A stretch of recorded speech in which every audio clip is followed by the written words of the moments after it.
سلام. اليوم غادي نديرو كوكيز ديال الشوفان، نشوفوه. يلا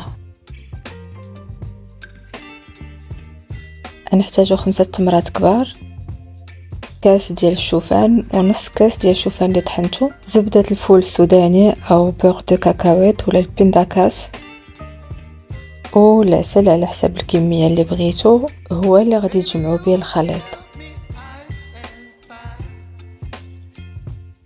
وفي الاخير خميره الحلوى ديال 8 غرام. هنا نقطعوا التمر مربعات صغيره، ممكن تزيدوا في الكميه الا بغيتو.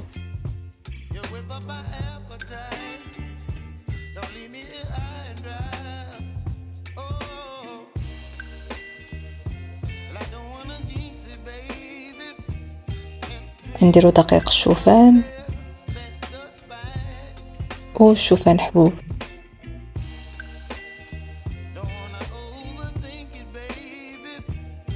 معلقه كبيره ديال زبده الفول السوداني،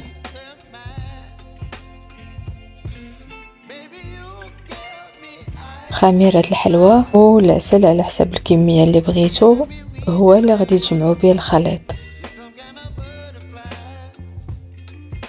غادي نعجنو كلشي.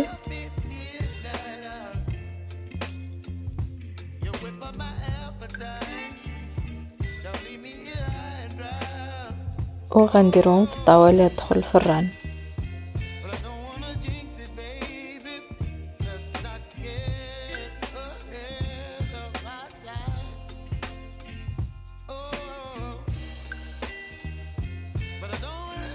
غنضغط عليهم شويه.